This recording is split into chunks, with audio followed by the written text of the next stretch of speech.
Good afternoon and welcome back. I'm Marcus Pete. I'm talking with Dr. Matthew Bunson. He joins us every week. He is Vice President and Editorial Director of EWTN News, and joins us every week to talk about church news and current events in light of church teaching. Matthew, thank you so much for making the time again. How are you? Great to be with you, especially in what has been, I think, a pretty significant week for Pope Leo, but also for the church globally with the release of the encyclical. I agree, and I'm glad you brought that up. I know you and I had a beautiful, lengthy conversation on it, but for the sake of our listeners who are joining us today, just a brief overview of not only how well-written and prudent the document is, but also how timely it is. Yeah, I think the timeliness is crucial here. The point has been made increasingly that one of the key differences between this encyclical and that of Rerum Novarum in 1891 with Pope Leo XIII, both of them are of great importance.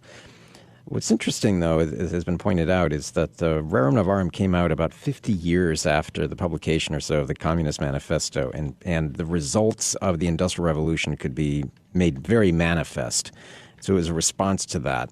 This is a response to AI, but at this moment in time, when we still have time, to do some corrections in sort of the path we're on with a lot of the aspects of artificial intelligence and these emerging technologies. I think it's always important to add that because we can lump into that the question that you and I have talked about over the months, and that's transhumanism, posthumanism, and all of the impact it's having on the dignity of the human person. So this is a chance for the world to heed that call from Pope Leo regarding AI and these emerging technologies before it's too late, before the really devastating effects of AI can be felt even more acutely. And I'm really glad that he's weighing in as a father to give us guidance rather early on into the development of this technology, to also talk about some of the things that he's going through personally. Number one, and I love that he is talking about this.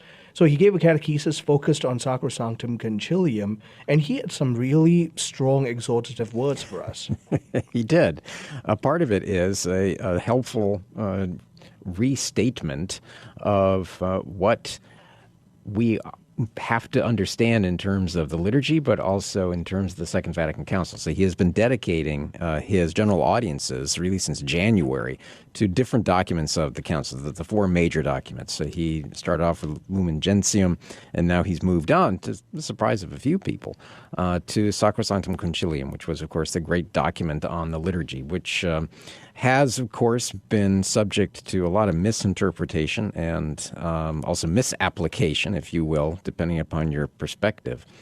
And I think one of the things that he's trying to do also is to urge, as he puts it, priests to respect the norms of the liturgy and not to make changes to the Mass, as he puts it, on their own initiative, which, of course, will confuse the faithful. For those of us of a certain age, especially in the 1970s, we lived through a large era of liturgical aberrations.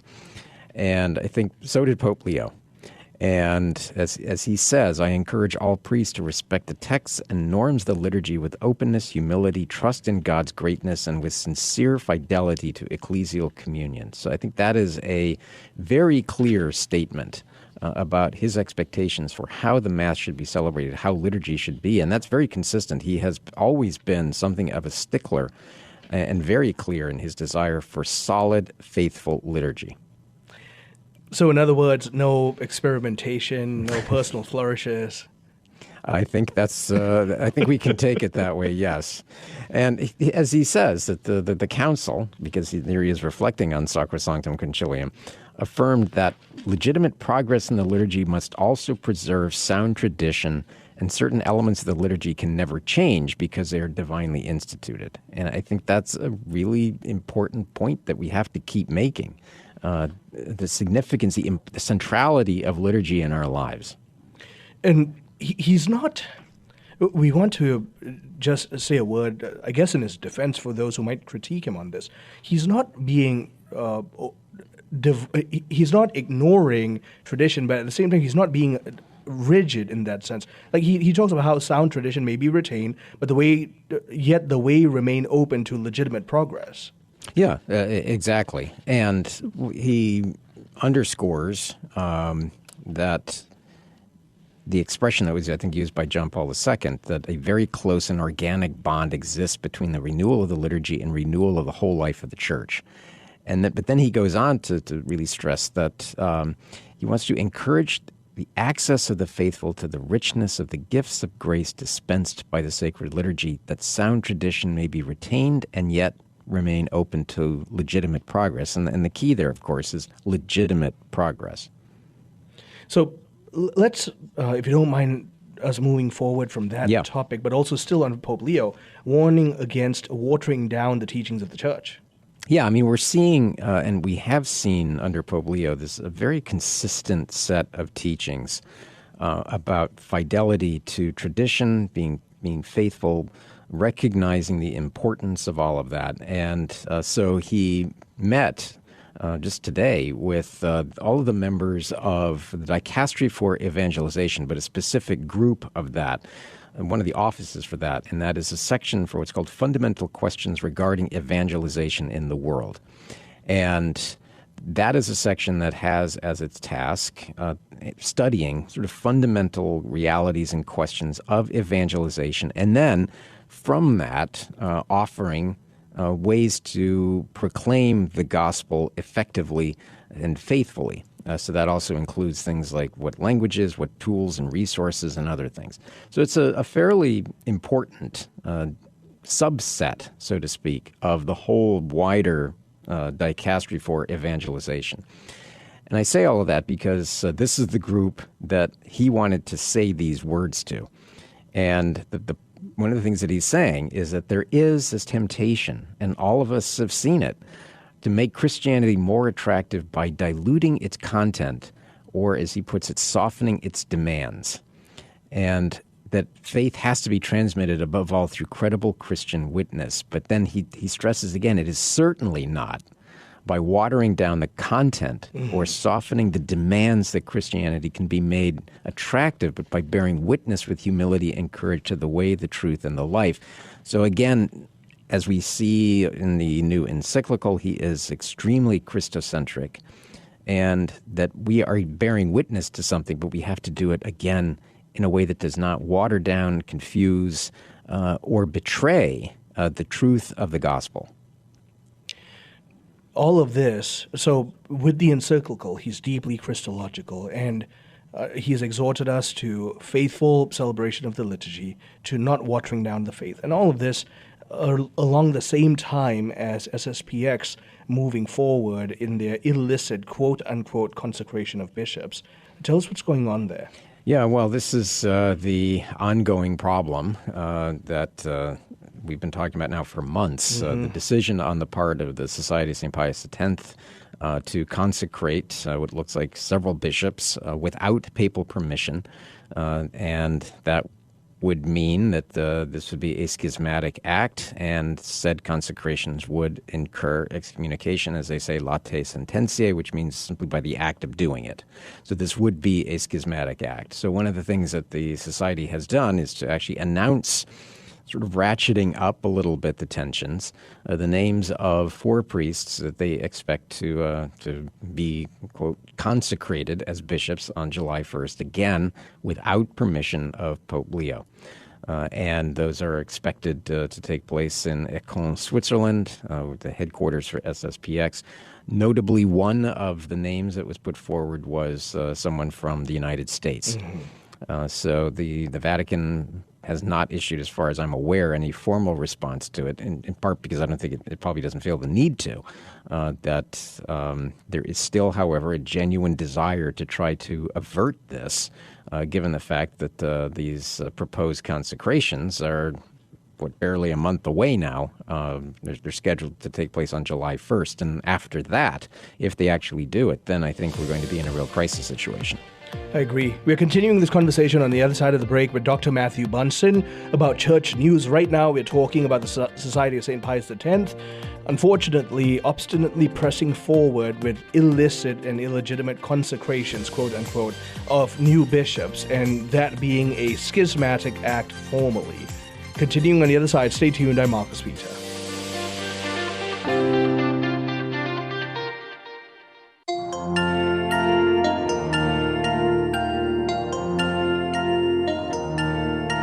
Good afternoon and welcome back. I'm Marcus Peter, talking with Dr. Matthew Bunson, Vice President and Editorial Director of EWTN News.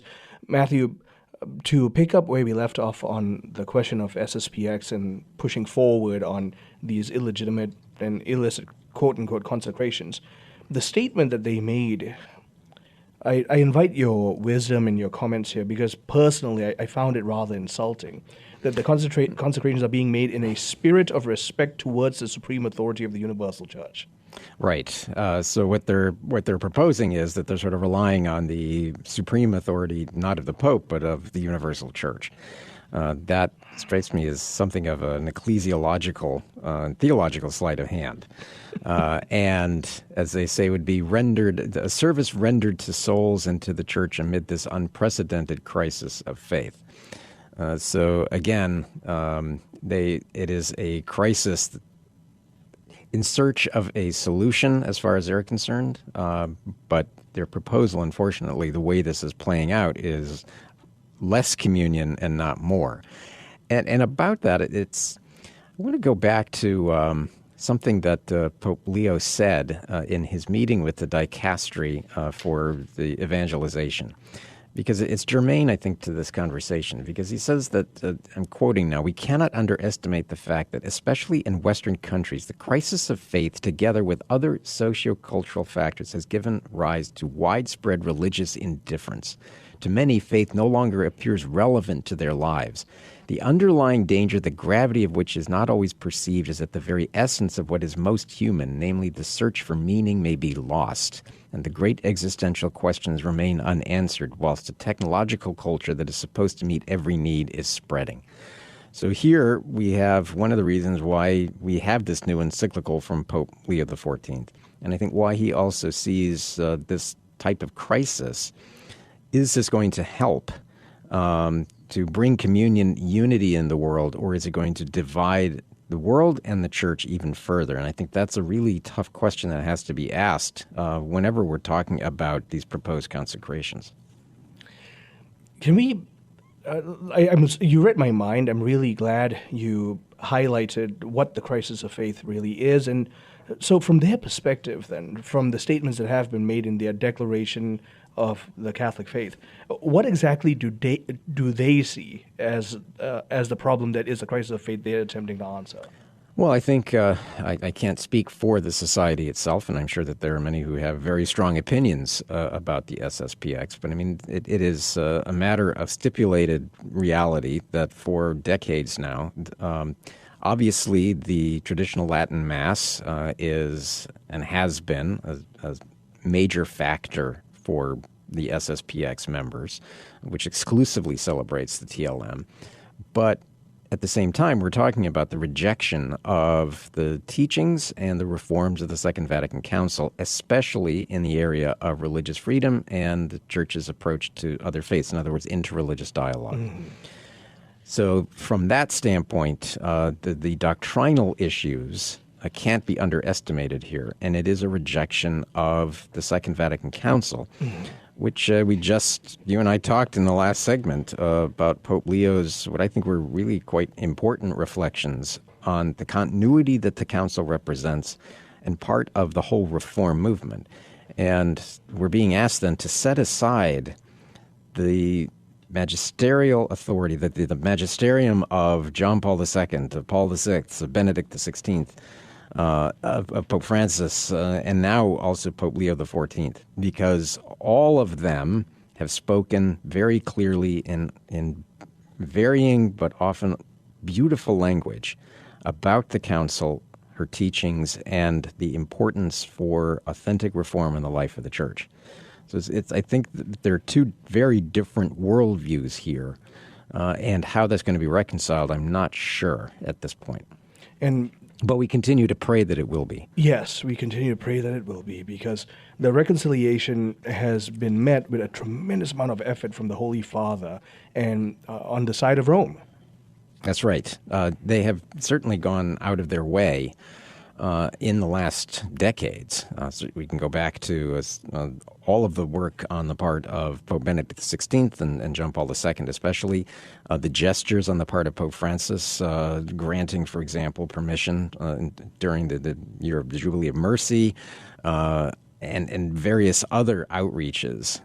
It's why I think there was such a sense of shock and disappointment at the announcement of this decision to consecrate these the new priests and the new bishops, I should say, for the SSPX. Yeah, and like you said, let's keep praying for pathways forward. Yeah.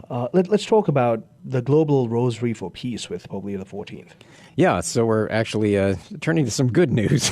It's good news only in the sense, though, that this is a great response to what has been habitually bad news. And what I mean is that Pope Leo is inviting Catholics all over the world to join in a Rosary for Peace, and that will be on May 30th.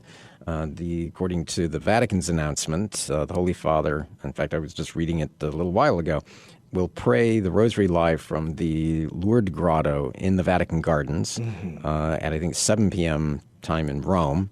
At the same time, there will be the recitation, the celebration, the praying of the Rosary with simultaneous live stream at that moment in different parts of the world, including, it is noted, the National Shrine of the Immaculate Conception, the Basilica of the National Shrine of the Immaculate Conception in Washington, D.C. And this has been organized by a variety of shrines all over the world, and, of course, with coordination with the Dicastery for Evangelization. And the point of it, as it states very clearly, that this is a call for prayer for peace at a time when we have problems in almost every direction we're looking, from the Middle East to Africa to parts of Asia, and, of course, in Ukraine and elsewhere. So a prayer for peace like this, a rosary for peace, where we are entrusting ourselves to the care and intercession of the Blessed Mother, is always a good thing. Amen. And by all means, every one of us ought to participate in this. To pivot a little, Pope Leo XIV wants to set up a commission to investigate, but also to settle the $200 million debt at Padre Pio's hospital. Yeah, that's right. So a commission that was established today using a papal decree that its intent is to find some solution for what are some, as you just said, some pretty massive debts on the part of what's called the Casa Sollievo della Sofferenza, which is a very large complex that was actually founded by Saint Pio of Pietrelcina, Padre Pio. It's in the region of Puglia in southern Italy, and it is a massive debt crisis. Now, obviously, a lot of questions will be asked how that happened, but as you note, the debts are estimated to be somewhere between 250 and 300 million euros. That's almost 300 million to 350 million dollars. Now, again, the question being asked, how did that happen? And I think that one of the first tasks of this commission is to identify how this debt was accumulated and then to come up with long-term solutions. Obviously, a hospital of this size and its purpose, which was established to provide care for the sick, for pilgrims, their families, under the direct inspiration of a saint, needs this type of oversight. And obviously, the importance of this can't be underestimated to the region. So we'll see what happens there. Obviously, labyrinth-like financial problems may take some time to get sorted. And labyrinths-like financial problems as big as this one. So praise the Lord that he's trying to get to the bottom of it. Yeah, that's exactly right. We're out of time. Time always flies when you and I are talking, Matthew. Thank you so much for making the time to speak with us. A privilege to be with you, and let's keep the Holy Father in our prayers. Amen, and let's join him in prayer on May the 30th. My guest has been Dr. Matthew Bunson, Vice President, Editorial Director of EWTN News. We've been talking about church events. The most important thing I'd like for all of us to remember from the conversation today is that on May the 30th this year, Pope Leo XIV will be praying the Rosary in solidarity with Catholics across the world, and we are all encouraged to participate. We'll have information in the description of today's program. I'm Marcus Peter.